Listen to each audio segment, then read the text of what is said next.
Jeff Gordon was born on August 4th, 1971 in Vallejo, California. The car sliding at all? No. Not at all? No. Is the front end bouncing? Yeah. How bad? A lot. At the old age of 5, Jeff Gordon began racing quarter midgets, and by the very old age of 6, he already had 35 main event wins and set 5 track records. At age 8, he won 51 quarter midget races, and when he was 11, he won all 25 of the karting races that he entered. At 16, he was awarded a USAC license, which made him the youngest driver to ever do so.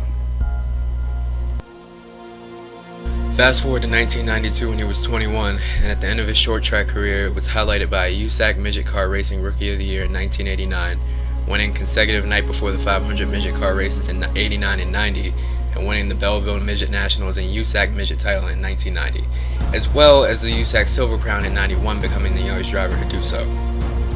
That I've got behind me right now.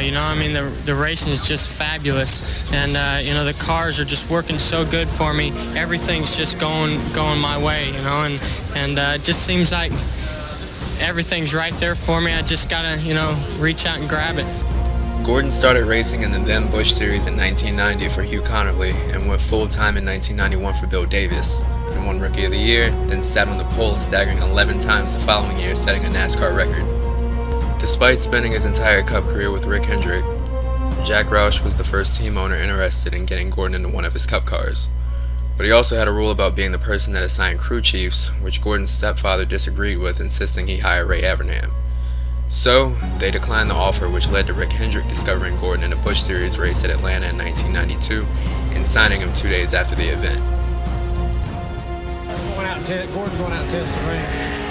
What kind of advice would you give him if you could right now with that rain maybe coming down? Stay on pit road. Although Gordon eventually revolutionized NASCAR by winning a championship in 1995 at the age of 24, his early Cup years were marked by a lot of carnage. He posted 21 DNFs in his first 2 seasons, and NASCAR legends definitely took note.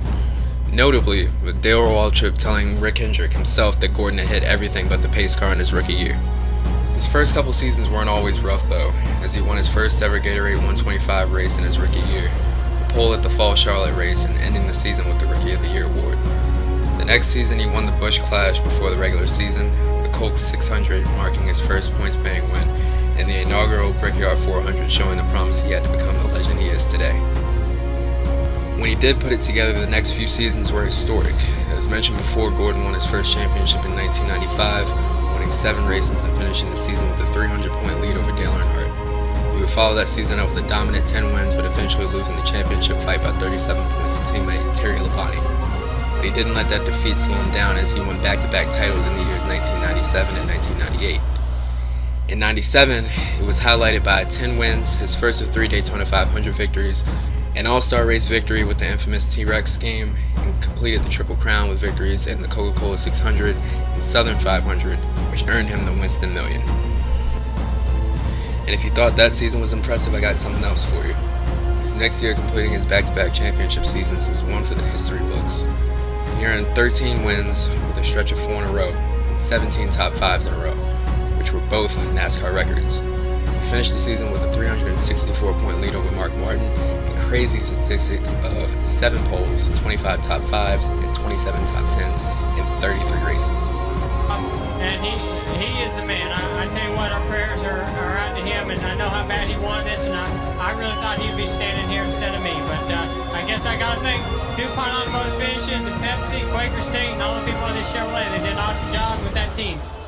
Gordon would continue to dominate into the next decade. Ruffle feathers with his subtle yet aggressive driving style and make a name for himself that goes right next to the greatest that ever drove in the sport. But in 2001, no one thought at the time his 4th championship would be his last. After all, he won 56 races between 1995 and 2001 and was only 30 years old at the time. But history shows in fact it was the case, and he went the last 14 years without a championship. This didn't mean he spent the last half of his career without success. Between 2002 and 2007, he won no less than 3 races each year, and some of those seasons were highlighted by championship-worthy years in 2004 and 2007. In 2004, he and his team posted 5 wins, 16 top 5s, and 25 top 10s, and would have won the title by 47 points over eventual champion Kurt Busch in the first year of the new point format. And in 2007, without the chase, he would have won the championship by a staggering 353 points, but instead lost the championship battle by 77 to teammate Jimmy Johnson, despite winning 6 races, posting 21 top 5s, an average finish of 7.3, and breaking a modern-day NASCAR record with 30 top 10 finishes in 36 races. The years 2008 to 2010 would mark the first 2 times he struggled since his rookie and sophomore campaigns, as he finished both 08 and 2010 winless, being only the second and third, as well as final times he would go a full season without visiting victory lane.